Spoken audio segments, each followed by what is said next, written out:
En esta ocasión les vamos a hablar sobre la evolución histórica de la orientación. Nuestro grupo está conformado por Kaisatoa Joana, Guamán Paola y Tixelema Maritza. Somos estudiantes de quinto semestre de la carrera de Psicología Educativa de la Facultad de Filosofía, Letras y Ciencias de la Educación de la Universidad Central del Ecuador. Desde tiempos remotos, se dice que magos y sacerdotes predecían conductas y decidían el futuro profesional de los sujetos. Más tarde, Sócrates, del año 470 al año 399 a.C., destacó uno de los objetivos prioritarios de la orientación, el conocimiento de sí mismo.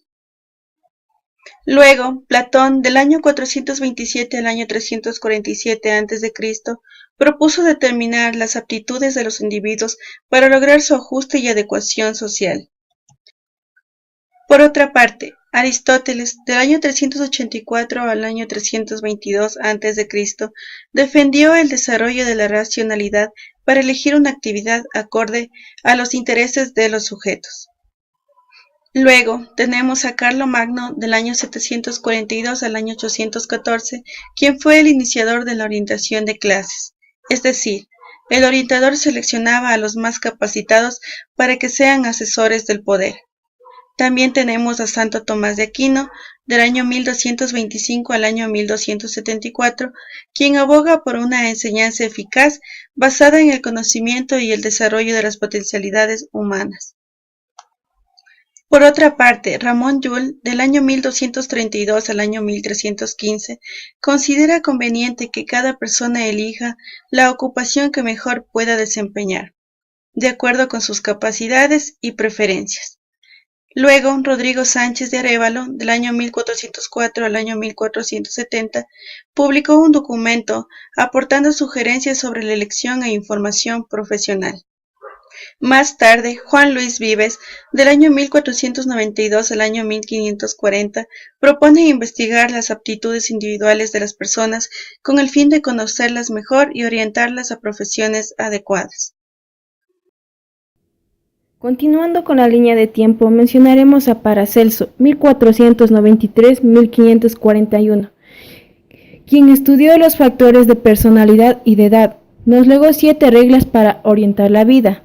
Como las más importantes podemos mencionar que lo primero es mejorar la salud, hacer todo el bien posible.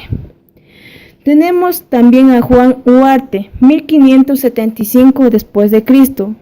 Médico navarro, defiende el carácter hereditario de las capacidades, pero también cree que el ambiente y la educación pueden influir sobre aquellos y modificarlos.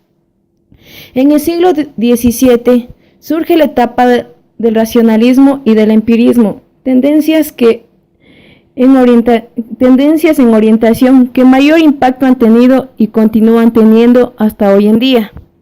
Así, de la mano de Descartes, Spinoza y Leibniz, el racionalismo otorgará plena confianza a la razón humana.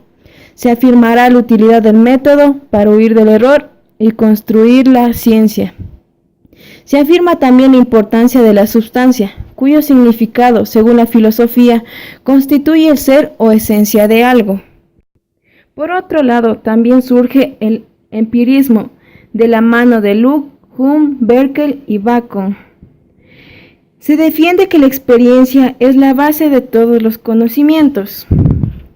Por otro lado, también tenemos Jean Rousseau, 1712 después de Cristo. En su obra Emilio o la educación, menciona la necesidad de estudiar las facultades del alumno, su forma de ver, pensar y sentir, con el fin de adaptar a las diferencias individuales.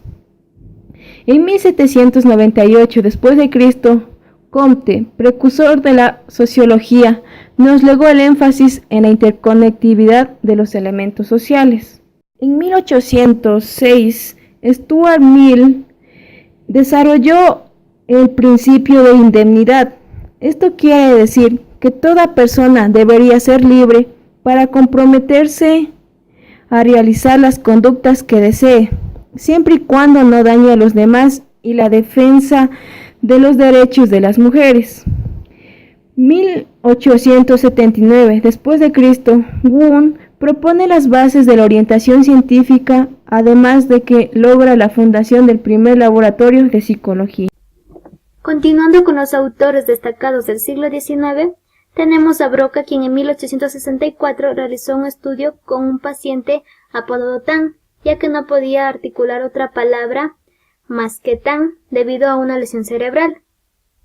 Gracias a ello, Broca descubrió el área de la articulación de la palabra, y así se dio inicio al estudio experimental del caso único.